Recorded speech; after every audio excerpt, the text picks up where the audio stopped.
But when you're getting ready to applique on the large stars, I'm showing you here, I roll up each side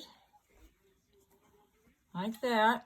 Then I'm going to pin in place, and then I'm going to take it to the machine. I have a little small area now, and it's much easier to negotiate under the sewing machine. One more thing before I go under the machine. These are my red stars, and I have chosen a red thread to use to applique them down. I want to come in close, and I'm going to start on this piece. As you can see, it's the top piece, and I'm going to place my needle right here, and that's how I'm going to start. I'm sharing this with you because I experimented a lot of different ways how to make it the easiest and the quickest to applique on. So this is my full length piece that's on top, and again I'm going to start my needle right there. All right, remember I pointed to you where I'm going to start. So I'm on the long top piece, setting my needle right there. I am going to turn my stitch down to 0 and take 3 or 4 stitches and turn my stitching up. The fun part about this is there's nothing exact. I'm not following a straight line. So here we go. Let's get that thread out of the way. I usually like to come back and clip that thread, which I'm going to do this time because it decided to be a pain and get caught up. As I said, I'm going to clip this thread. Sometimes I come and clip. It's in the way and I don't want to fuss with it. I'm just following about 1/8 of an inch. We have a lot of turning. Remember how we folded up our edges? That helps us get in here. Coming across. Turning again. It's not quite as difficult as it looks because I've got a camera position kind of blocking my way. So I'm just going to roll my way down, all the way down. This is the only one we will do the full part on. Turn.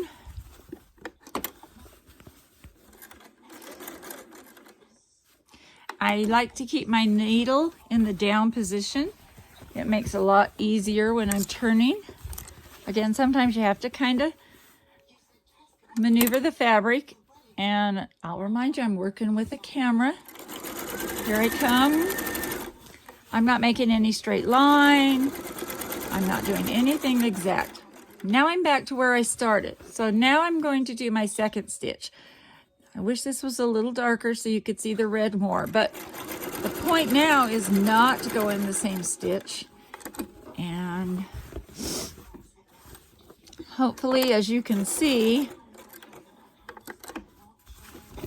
I am wiggling, crossing back and forth over the first one. I really want that unevenness.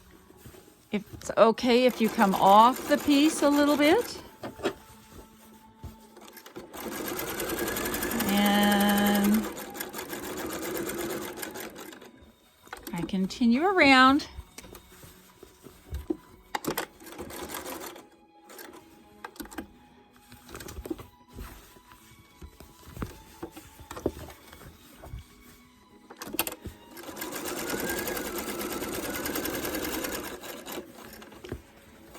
And now I've done 2 stitches back where I started.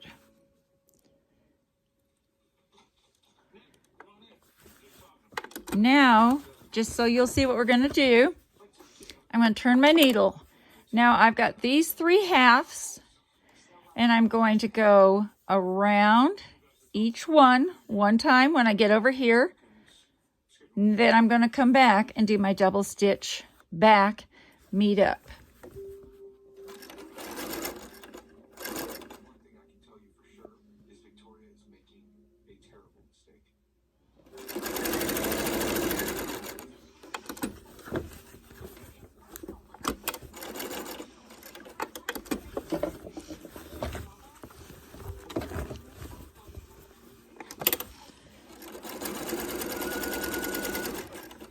when I come here, this piece is actually over top of this piece.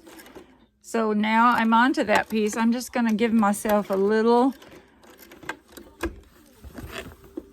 The key to having this wash really well is making sure everything is sewn down.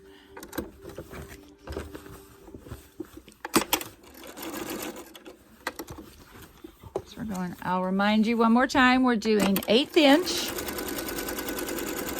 I wiggle, I squiggle. Now I went over top. So if you look, I'm right in the middle here. So I'm just gonna literally come on back. Now I'm on my straight.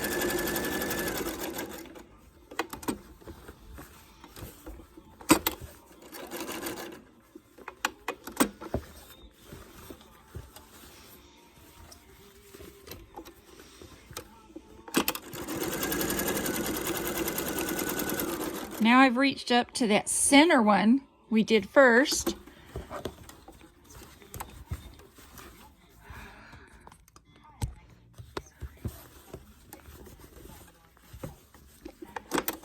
I'm now going to go back over the 3 I just did with my second stitch. I like to use contrasting threads a lot because they really show up.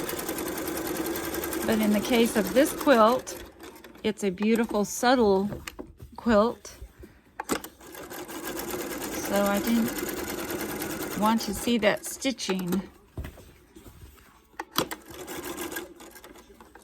as much.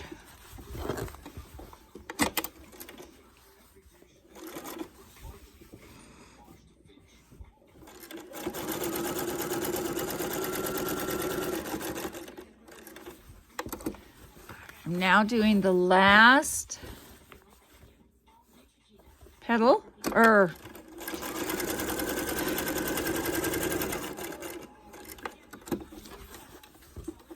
I'm doing the last piece on this side. All right. Now I'm going to turn my stitch back to 0 again. Lift up my needle, and I'm going to cross over that center one, and now I'm going to the other 3 on the other side. I started off with my 0 stitch, turn up, and then go.